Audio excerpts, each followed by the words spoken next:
enwere video anyị mere mkpụrụ abalị na mone gara aga ihe gbasara nyamụ amadi onye pụtara kwuo si na ọ ga-aka mma ka egbuo na ọ bụrụ na gọọmenti etiti gbuo Maazị Nnamdi Kanu n'ime ụlọ mkpọrọ na udo ga-abata n'ala Igbo. Enwere etu anyị si kwucha ya mbọsị aha ọtụtụ ndị mmadụ wee na-aga na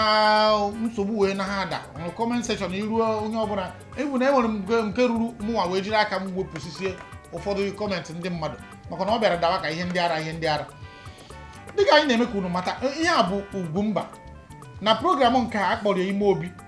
Ọ bụrụ na unu n'anya Ugwumba na-akwado ihe ọbụla a na-eme n'ala Igbo.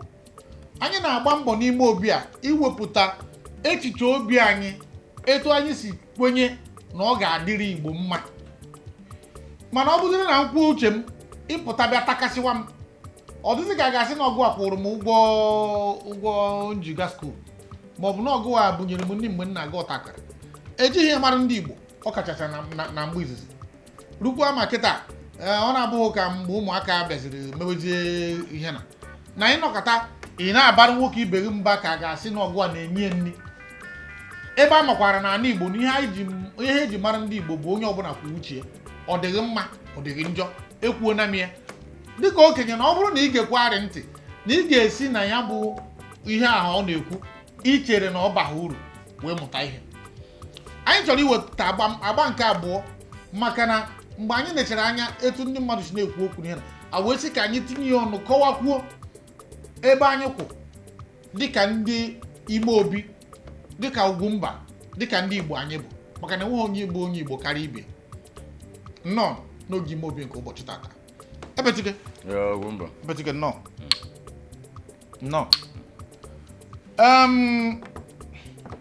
anyị mechara vidio anyị mere mbọchị a ọtụtụ ndị mmadụ wee na-ame ihe na-ekwu okwu.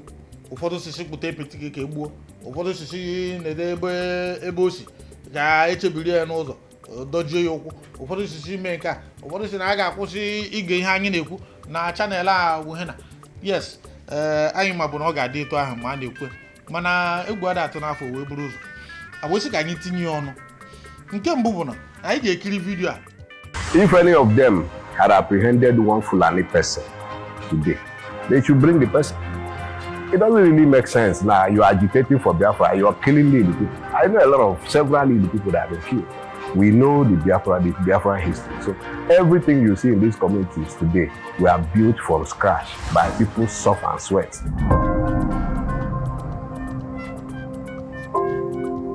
Mgbe egburu iko nsọ anyị na-anụ ya na ntị na egburu iko nsọ n'ọhịa wee nụ na ga-eji isi mmadụ ole 1,000 wee lie iko nsọ. Anyị ama nọ na be anyị ka ha bịa ebiri bịa egbu mmadụ. Now you will understand. We will bury him with 2,000 heads. On your jelly console, 2,000 heads. What about Benin is only 100? We bury him with 2,000 heads. He console. If you don't know, now you know. Adima, epetika here kiri na ya bụ video. To start with, this na affiliate on Dona Mu Egere because here we are not even boy make. I know my again on Kagun. I never here, I am on a Gen Z, and we are not here to suit what you. I am pacified, Yano Ezoku Yabarono Mulu. Yana able to Nerudo. Yana history on Amaro. Yana because Nigeria deny history, I had to do history in school. More inform about it. Yana some of you more parents in Akuzrifa. So if there's then maybe because I have free data. If you buy of one night or one night. It tell me if you came. Yeah, I'm home. And I go Jim Mano. Like Umpuru, no put that young woman. I think that draw the man heavy way. As you know when something be with the man. Now, like you showed, like this one. Oh, Gugina. If you be with the man, carry. Because only open will do what the nobi. Only also for Yaboro, you were there to her. So you look at Kawari here shows that a majority. And any did it. You are going to say, I'm going to be. Because saying, onye Igbo adịghị ewu ụdị Igbo a onye Igbo adịghị ekwu ụdị okwu a onye Igbo ihe sokwa onye dị ka ya ife onye Igbo kịta ya bụ asị na onye a nwụrụ asị na otu ụtụgba okwu ya jee jụọ ese that person nwere ife o mere jọrọ ezigbo njọ ifrọt ndị Igbo ya sị gị ọnwụ sị hapụzie na nke a gafee na mụrụ esi sị hapụ na ya jee jụọ ọgịnị problem ya so na ịmara ihe ghọta na ụfọdụ aghọtara na Ipob bịa mụọ ajọ afa duto ndị na-eso ya sị amara ekwu okwu ọ bụ na nsị gị na ahụ onye Ipob nachọghọ Ipob your only thing nwere bụ convince m sị m na ihe a na-ekwu ka ọ dị mma na emere wedata na eme ya eto asị gị mana na ihe ha ji wee bịa kọwa glass moto igwe sị wedata na ọkụ na onye ara dị na onye krive ahụ na onye Ipob na ndị ara bi akwa Ipob na igwe ime na onye deni mmadụ na-erite mmadụ n'uru na ike ajụọ gị sị ka isi onye ahụ rie nsị tụrụgbogbuo gị nne gị na nna gị nweta gị gbuo gị isiri ọsọ gị ma ebe egbudoro ma na ebe egbudoro igbuo onye ahụ onye ọzọ ekuni ya na nwoke onye ị na-asị ya egbu ọbụna nwanne ka gị wee nwe agba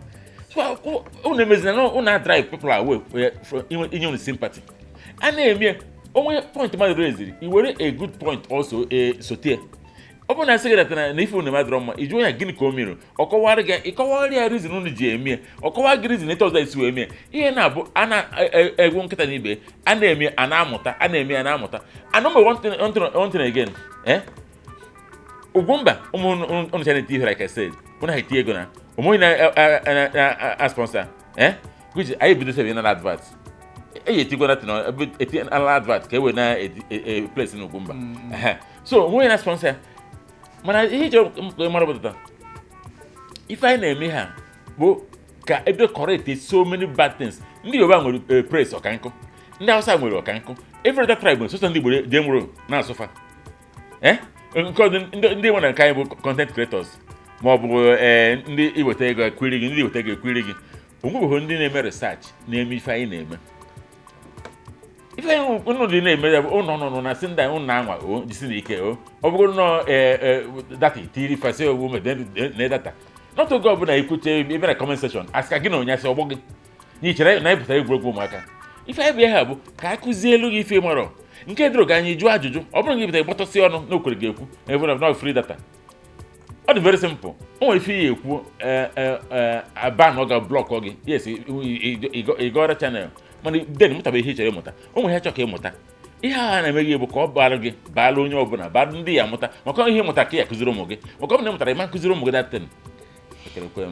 ọ dị mma epetikede arụ ịgboro ihe ewu na-eri biko iji kọwara unu ọfụma itinyekwu n'ihe epetike kwuru program a abụghị maka content anyị esoghị na ndị content creator maka na anyị ote narị anyị bidoro tupu ebido ụmụ ihe ịntanetị a ọ bụghị ihe tata ka Ugwumba bidoro n'ịgbasa ozi n'asụsụ Igbo nke a bụ nke mbụ nke abụọ bụ na mgbe e bidoro IPOB ọfụ tupu IPOB apụta ma anyị nwa n'ụwa zuru ike anọ na ịkwalite ihe a na-eme n'asụsụ Igbo ịkwalite ihe a na-eme maka nnwere onwe ndị Igbo mgbe Nnamdi Kanu pụtara ọtụtụ vidio dị n'ime foonu unu tata bụ vidio anyị mere mgbe Nnamdi Kanu nọ anyị nọ ofu na ofu wee jụọ ya ajụjụ gbaa ya ajụjụ ọnụ wee kwusa ihe ọ na-eme n'asụsụ Igbo ọ bụrụ na ị nenere nke ihe interview o mere na channel ofu ụbọchị ka anyị gara anyị mechaa anyị gwara Nnamdi na anyị bụ ndị channels ụzọ bịa ọ sị na a gara ebu ụzọ sụọ Igbo anyị mechaa tupu ndị channels wee bịa mee nke ha ya bụ na anyị na-eso na-akwado ihe a na-eme ya bụ ihe ebutekwara anyị ọtụtụ nsogbu dị iche iche maka na ụfọdụ vidio anyị na-atinye n'ime ịntanetị mgbe ha bịa tinye fon nọmba anyị n'ime mgbe mbụ a mere Python dance ọ bụrụ na ịfụ ụdị mgba na ụdị egwu ndị ugwu ọkachasị ndị ugwu anakọta ofu ala ji akpọgụ na fon anakọta ofu ekperima akpọgụ na fon o doghị anya na onye ugwu ọ na-aba na aga eme nke a na aga egbupụ isi na aga eme nke a na aga ekwe na anya biko ozi ya ga-emezi na ọ bụrụ na anyị fụ ka anyị na-eme etu a na-esighị emeti ya na ya ma nkwu okwu mba dịka Epetike kwuru mgbe ya na mgbe ya bụ nwa amadi mere ya bụ normal thing bụ isi kpụti egbuo mana dịka o kwuru mbọchị ahụ si jugodu na asị maka na ihe anyị bụ ndị Igbo na-eme bụ ịjụ asị kedu nwoke m kedu kpatara iji mee nke a vidio o wepụtara bụ enwe ndị na-enwe ihe ya bụ vidio gbam bụ echịkọbara ya bụ vidio wee wepụta ọtụtụ ihe pụta ebe a bụ ihe anyị ma bụ ama maka na mgbe ọ bụghị tata ka anyị nụwara na Nnamdị na-ekwu na ọ bụrụ na ịpụta mbọsị dị etu a egbuo, ọ bụrụ na ime ihe dị etu a dịda egbuo. Enwegoro mbọsị mụnwa eji m akara ekwentị mana enwe nwanne nwoke mụ na nso nji akara ekwentị mgbe ahụ. Enwegoro mbọsị mụ na bụ mfu ihe ụfọdụ esendere m ha cha na nke adabaghakwa like enwere ebe ọ gara mmemme mgbe ahụ ofu nwoke wee jide ya n'ụkwụ na-eme ka ọ na-akpọrọ ya isi ala. Nzigara nwanne ya ozi bụ onye nji ekwentị esi na nke a adabaghakwa. Nke a na-enwekwa Chineke iwe na ọ bụrụ na mmadụ bịa kpọwara ya ise tupu ewepụtazie isije Nnamdi Kanu na another savior o wee na-ekwu everywhere no another savior. Ọ bụrụ na ọ bụ another savior ị na-araka onye na Chineke o jubeghị ọnụ ekwu osi na ya bụ savior ya bụ na amansi na ọhịa mana ndị a na-akpọ savior bụ ndị na-ebuka n'ihe elu. Ịmakwa enwere ihe o kwuru na vidiyo ahụ nukiri kịta na ya na-control over 2 million people. Power corrupts, mana absolute power corrupts absolutely. Na-enwere mgbe ụfọdụ ọ bụrụ na ịghọ eze onye agwa na ebe ha ka nsogbu dị. Enwere mgbe ụfọdụ ọ na-abụrụ dịka ndị Igbo ị na-eme ihe dị agha anyị ga na-akụrụ ha ka ọ da-adabaha na anyị na-akụrụ mana ọ mgbochighị na ọ bụrụ na ime nke na-adịghị mma ma ọ bụrụ na ịkpafewa akpafe na ya masịghị mba na nke a adabahakwa. Ọ bụrụ na e nwere onye kwesịrị ịdị na-eso eme ihe na anyị kwesịrị ịnọ n'isi mana dị ụtọ na ya agawaghị maka ego a ga-akpata o doro anyị anya na itinye ọnụ ọ bụghị mmadụ ihe na-ekwu atinye ọnụ ihe gbasara Biafra maka egwu ndị ga-achị na ọ dị ka enyere gị ego na ọ dị ka emena nka na ọ dị ka emena nka mana ọ bụghị egwu ahụ ka anyị na-atụ. Anyị ga-atinye ya ọnụ ọ bụrụ na echiche anyị ya ọ dabaghara iwere ya dewe n'akụkụ na-eme ihe ị na-eme mana ọ bụrụ na ị gee ntị ọfụma fụ na nọnsensị a ndị a na-ekwu na e nwere sensị dị n'ime ya iwepụ sensị hapụ nke nọn dị n'ime ya maka na eziokwu dị n'okwu a ụfọdụ n'ime unu ga-amata bụ na anyị nọ close enough ịmata na ụfọdụ n'ime a na-eme ọkụ apụtara mmewe ihe gbasara Biafra. Of course. Onye ọbụla pụta ọcha ga-eme nka na-apụtara onye nke a pụtakwara na a ga-imepụta a ga-egbu na ịpụta a ga Simon Ekpa wee bido nke ya wee ghọzie dịka Richman a na-ama ha ebe o si bido dịka maka na ihe ọbụla gbasara ụfọdụ n'ime na-eyi anyị egwu a enwere biznes dị n'ime enwere etu ha si akpa ego n'ime ya. Anyị maara na mgbe ahụ a na-eme ihe na ọkachasị na Anambra steeti enwe mgbe Ifeanyị Babịara kwurite ụfọdụ egeghị ya ntị bụrụ si kedu ka ọ ga-eji bụ na achọ ime mmemme agagoro kwụọ Simon Ekpa ụgwọ tupu onye na-akwa akwamozu na Igbo eme akwamozu ka ọ ga-eji bụ na achọghị na ị chọrọ inye ozu maọbụ na ị chọrọ ime ihe ọbụla agwaghị ogo na ị ga-akwụ orukwere mbọsị ahụ apụta bịa gbasaa unu ijuazi asịghị na anọda kampụ. Ihe ọ pụtara bụ na kampụ nta na kampụ Imo bụ ndị a pụtara ịzụ anyị nwa anyị na-etiri ha mkpu na ha na-azụ anyị na ha na-achụ ndị Fulani chụpụchaziri ndị Fulani wee jidezi anyị wee tawazie anyị dịka agụ wee si anyị ekwu n'okwu mba ọkwa ofu ugboro ka a na-anwụ. Ya bụ na ihe anyị na-ekwu abụghị enweghị onye ọbụla nke ọbụla ị na-eme ọ na-agara na-eme ya na-aga mana ọ bụrụ na ọ daa na ụdị na ị ga-eri nwanne gị na ị ga-adọgburu nwanne gị taa anyị asịghị mba nwoke m na nke a adaba akwa ọ ya ka okenye ji bụrụ okenye ha da-atụzi egwu ndị ọgbọ m nọ n'ini ka nkụ ọ bụ nna nghọta ata amasị na mba ọgba nje mana ya bụ na onye Igbo ibe m bụ ihe bịara gbuo m dịka esi gbuo ndị a niile egburu onye ọbụla na-eme ihe na-emete ọfụma anyị ga-esokwanye ya ka ọrịa aka mana ọ bụrụ na ime nke na-adịghị egwu ama gbochie anyị isi nwoke m na nke anyị na-eme n'imetaghị ma na nke anyị mere kịta imetaghị biko si ebe ahụ pụta ichizi eze onye agwara m anyị jiri nwaanyị ga-efe mana ogbochighị anyị ịgba ụmụaka si anyị na-ekwe etu esi bụrụ Igbo gboo na ndị Igbo na-emekwa nwanne na ndị Igbo na-abụkwarụ afọ ihe dị agha ịmakana mgbe Boko Haram bidoro anyị na-enye anya dịka ihe na-eme n'ugwu anyị ama ha na enwere mgbe ọ ga-abụ ruo ọbata na be anyị nke bụ na egwu ga-adị ndị mmadụ n'ahụ mgbe gọvanọ na-achị Enugu kịta chọrọ ịkwụsị sit at home egburu ya mmadụ maka na ndị mmadụ pụtara ndị mmadụ ekwu ha pụta mgbe e mere ka eme ya n'ike mmadụ nwụrụ ya na ọgba ete Enugu ọ mmadụ mụrụ ndị ahụ Soludo anaghị eme ka emechie ihe na ịfụrụ ihe ọ na-efu ya enweghị onye a na-enye nri n'ọnụ kama nọ kedu ka anyị ji kweta ka ba anyị bịa ghọọ ihe na anyị mere nke mbụ mee ya mgbe ụwa zuru ike mere nke ya si onye ọbụla ndị Igbo ọbụla onye ọbụla apụtara ndị gọọmenti kụjara ka ihe a eju ịntanetị adịbeghị etu a mgbe ahụ mana ekwu ha anya ozugbo dịka ndị Igbo anyị kwenye n'ofu ọnụ n'ofu obi maka na ị maara na ya bụ ihe na-emetụta anyị n'obi anyị maara anyị nere na nke arụrụ ahụ mana mgbe ọ rụziere na nke na onye ọbụla kwudotere ya kịta bifo ị na-ene anya ịfụ ọ na-ebugharị bilion onye ọzọ ekunye echi si anyị na onye a n'ọsabụ na ọ na-arụ ego na ọ na ibidokwe nke gị mee odokwa anya na ofu mmiri ahụ n'itasu ya bụ biko onye aghọtaghị na anyị na ihe anyị na-ekwu bụ echiche obi anyị dịka ọ dị anyị n'obi anyị maara na anyị ka nwere ezigbote echiche ndị oyibo na-akpọ good conscience na mba unu na-aba abụghị ege mana ọ bụrụ na anyị chọọ ka anyị mee ihe ga-eme ka ihe a ka o kwewe ka ọ dị na ihe anyị ga-eme apụta ebe akọwa ndị mmadụ ọnụ na onye abụ ekperima na onye abụ anụmanụ na onye abụ sabụ ndị a na-akwanigo ifu kọmentị ifu na ihe na ma subscribers ma followers ma ihe na ọka nkụ mana ọ bụrụ na anyị nọkọta kwuo nke ahụ ị na-alaịkịghị biko tụfuo nke anyị na-alaịkịghị ma ọ bụrụ na ife ilie na ihe anyị kwuru na ịma nnabata nwe na ịma nche echiche na-abụ n'ime mana ịbịa na threat na anybody ịbịa na chi anyị na ị ga-eme nke a na-eme nke echibe ga-ejebe onye tara ji ego onye ọbụla ebetigapụta ebe a kwuo obi ya ịma ha na ụfọdụ n'ime anyị so nọrọ n'ihu ọgụ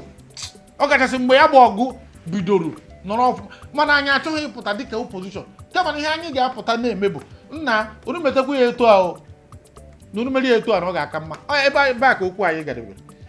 ifu mgbe ụfọdụ dịka gachi na mụ na ya na-anụ ọgụ ọ kachasị mbọchị ahụ ụfọdụ dịka ọgazi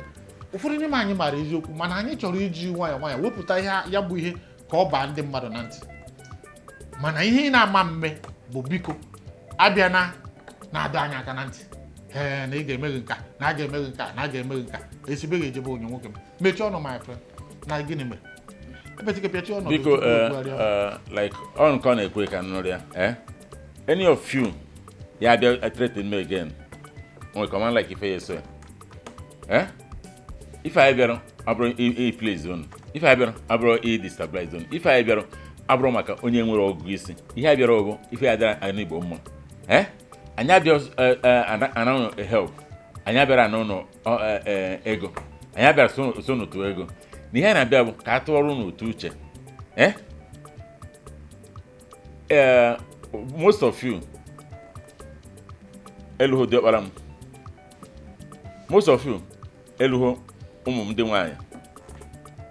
m bịara here I'm a grandfather mụnụ na ha ụgbọ maka mụ na nna gị ma ọ bụ atọ m nna gị na ihe bụ maka ọdịmma ndị Igbo ejego m ije emekwa ihe nwoke kwesịrị ime agụgụ m mba ụwa ihe abịa bụ ka edozie ya n'Igbo ka onwe ihe ụnụ mụta n'aka anyị onye ka nwa ọba nsị mebi na-achịgharị ha nke ejipụta kparịba anya maka na enye ego ọtọrịtị biko onye ọbụla mere again blọọgụ akọrọ inwezi access to the channel ọ bụ na ha chọrọ ịmụta ife maka ihe na-eme ha bụ ka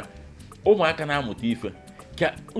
ndị okenye sef mara ya mụta ka ndị bi outside mụta ọ bụrụ ka epasify ọnụ ala ka ọ gwara ụnụ ọ bụrụ na esibeghị ejebe onye ọ ji ọgba nkịtị ọ bụrụ ka esi eme biko onye ọbụla respect onwe ya ekenekwe m ọnụ ndị Igbo Ugwumba oke mmadụ ekenekwe adịba ka ọ dị